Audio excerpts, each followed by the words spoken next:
Hey guys, welcome back. This week we're going to analyze the present call to abolish the police, or at least defund the police, and what ultimately may be behind it.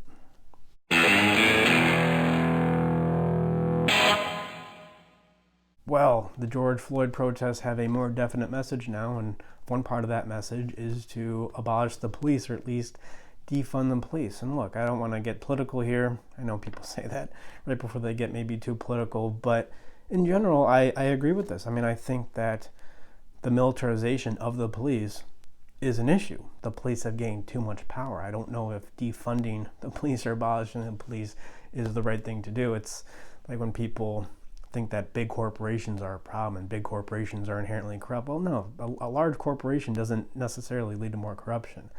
A large corporation is more likely to have government influence or influence in the government. That's what causes the corruption. So we create these antitrust laws just when a corporation is big and not realizing where the corruption really comes from. And I think it's the same with the police. The problem with the police isn't that it has money. It's that it has way too much power. Its jurisdiction is too broad. There's way too many laws. That's the ultimate root of it. Anyway, but that's beside the point. But look, I mean, the call to defund the police or the police are all bad, I mean, this is clearly a sign of splitting. And splitting is when we simplify the external world as a defense against our own anxiety. Because in truth, the external world is a mix of, it's neither all good or all bad, it's a mix of both. Institutions are not all good or bad, it's a mix. People, groups are not all good or bad, it's a mix. The only thing that isn't a mix, the only thing that can be all good or bad is ideas. But that's not what we're talking about here. We're saying the police, completely wrong. But what happens if we actually look at the good and bad in the police? Well, that's nuance. Then we have to clarify our beliefs, and when our beliefs change, then our identity may even change, and that's an exhausting process. So let's just say abolish the police, all police officers are racist, and that's just a lot easier. So splitting could be part of this. Men do this, men and women both do this. Men will call women bitches or sluts.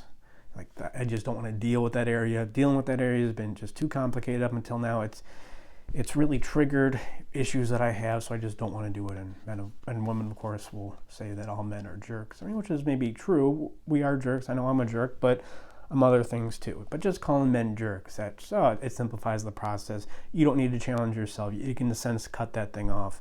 Another psychological phenomenon, another defense, is groupthink. I mean, this is the word coined in George Orwell's 1984, and it's when we, in a sense, repress a part of ourselves to get along with the group.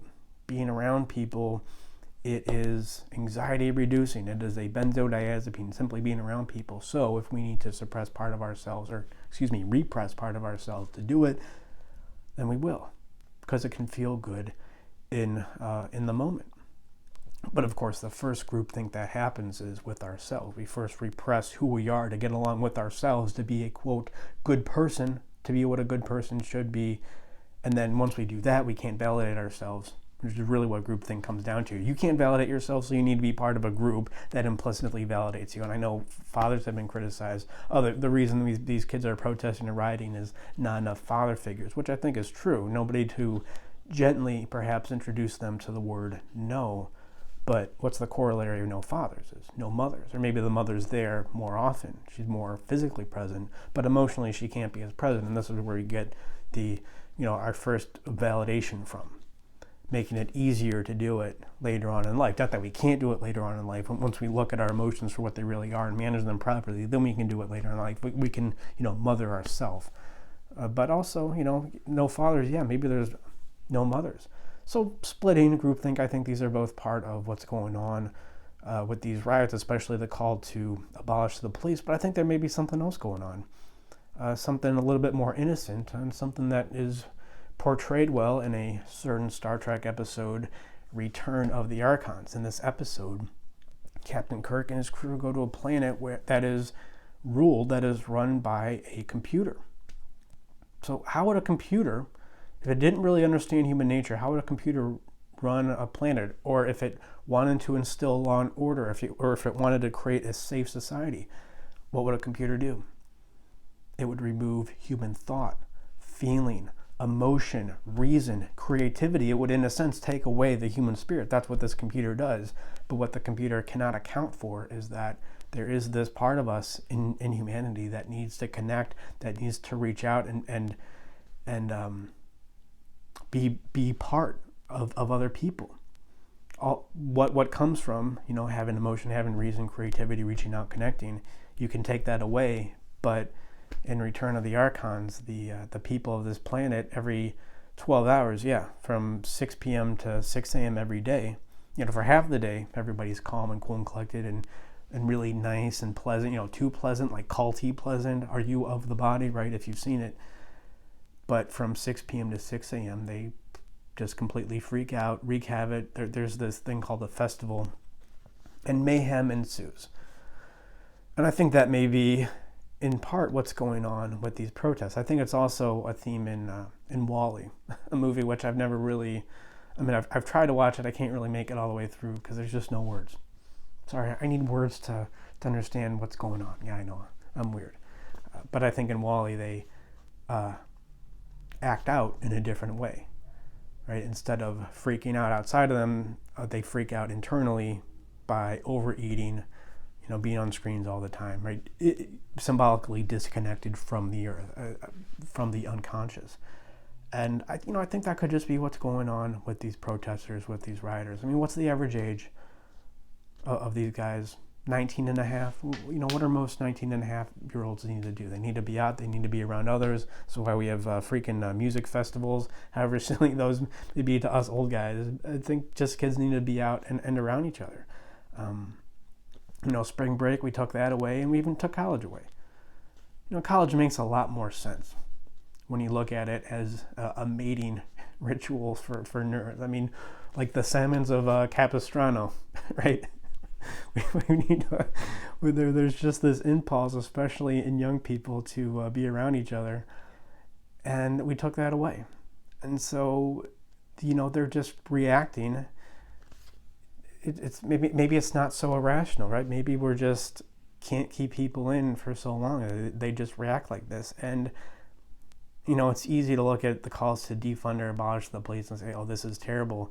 I don't know. Maybe we'll just have some sympathy, try to empathize what these kids are going through and understand that, sure, they're splitting, there's groupthink, there's a lack of validation, but it could just be they're cut off from each other and, they want to connect. But I think this is important for you and me and what we're all going through. A lot of young men, especially, I'm speaking to you now, when they try to improve their life, they get really serious.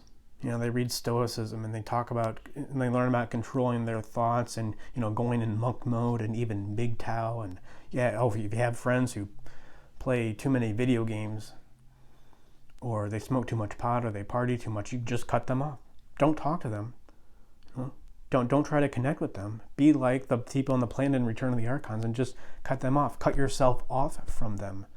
Cut off that engagement, cut off that connection. And that can feel really powerful in the short term because you can, in a sense, control your life. But ultimately what you're doing is you're denying this part of yourself. You're denying this part of yourself that needs to connect, that needs to be around other people. The way I described it when I was younger, I remember having this feeling of, it's not even connection with people. It's just like, and as gross as this may sound, it's being around skin. It's just this unconscious thing happens, and that's part of us. And when we try to improve ourselves, we can completely cut off that part of us, and it can work in the short term, but eventually we end up acting out like either the people in Return of the Archons or the people in WALL-E. And we start doing things that we don't want to do. We spend too much time on our screen. We think the screen's the problem. We think Facebook or Twitter's the problem. It's not. It's that we're disconnected. So if there's one thing to learn from Abolish the Police and these George Floyd protests, the militarization of the police may be a problem. We do need to look at that, but also you can't cut yourself off. And we're not just talking about protesters, right? We're talking about you. We want to improve who we are, but it's almost we don't like ourselves for being human. And when we try to improve in that way, it's not really going to work. We're going to cut ourselves off, and we're going to get a lot of weird behaviors as a result.